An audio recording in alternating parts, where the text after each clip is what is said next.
How do you like rich resonating sounds? You know, the kind that you get from bass speakers in the cinema or from your neighbor's loud music. The kind of speaker used to produce these deep bass sounds is the subwoofer. Talking about bass or deep sounds. A bass sound has a low range that bothers around 16 Hz and above.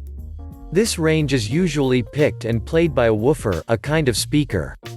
However, the woofer tends to play from a range of 40 Hz to about 500 Hz. What then happens to the bass frequencies below 40 Hz produced from the music being played? This is where the subwoofer comes in. It is a special woofer that picks those ranges below 40 Hz going as low as 20 Hz. It plays the bass frequencies that are very low in a piece.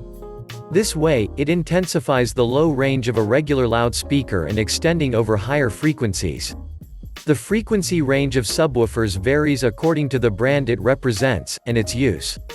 Subwoofers used in specialized recording may come with a normal frequency range that is lower than 100 Hz. Meanwhile, a THX-approved system may be lower than 80 Hz. The normal frequency range for consumer items may be between 20 to 200 Hz. A subwoofer is often set up between two stereo speakers to the left and the right. This design is known as 2.1 set.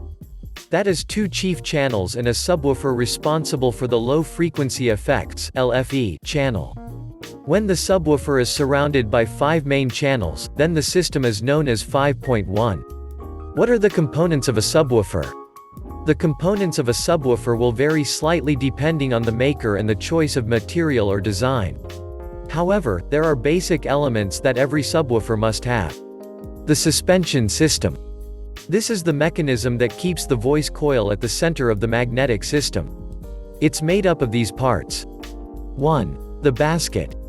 It houses the entire components of the speaker. The material is strong but light.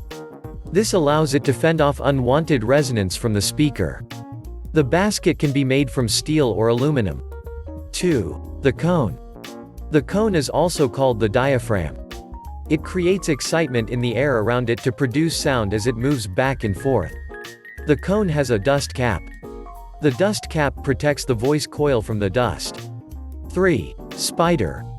The spider is fixed to the cone and the voice coil. Its job is to regulate the upward and downward movement of the cone assembly. It also helps to secure the voice coil at the center of the magnetic gap, as well as to keep away all foreign bits from it. The spider will easily sag if it is not made from quality material. 4. Tinsel leads. They are connected to the terminals behind the speaker. Motor system. These are the parts that work together to create movement in the suspension system. The motor system has these parts. 1. Voice coil.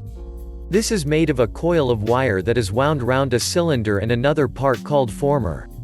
2. Magnet. The magnet is connected to both the top plate and the back plate. 3. Top plate. This part controls the magnetic flux near the voice coil. This allows it to create movement as an alternating current flow through the coil. 4. Back plate. This part is connected to the pole piece. The pole piece is at the base of the speaker. The back plate conducts magnetic flux up, inside the voice coil, and on the pole piece. The subwoofer has other components that decide how a system functions. Some of these functions are tangible while some are not tangible. However, they work together to produce an efficient subwoofer system. One interesting thing is that they all can be measured mathematically. Crossover, active or passive. The job of crossover is to filter frequency ranges that are greater than the range for which the woofer system has been designed. The crossover program can also be called high-cut filter or low-pass filter. Voice coils, single or dual. Normally, a subwoofer voice coil is built around the magnets to provide the speaker cone with a motive force when it vibrates. When there is a second voice coil, the coil shares a common space with the first one but terminates at another end. The purpose of the second coil is to enable one driver to carry double outputs for its amplifier, right and left. The impact of this design is easily noticed when the subwoofer is a low-budget box. Basically because bass has no direction on its own. And that is it on explaining what subwoofers are. In our next video, we'll talk about types of subwoofers. If you've enjoyed this video, click the subscribe button below. Hit the notification bell so you'll know once we post a new video. Also, drop a comment below so we can know your thoughts. Finally, don't forget to check the description below for more details. Visit our site zimsubwoofers.com for more subwoofer content like this.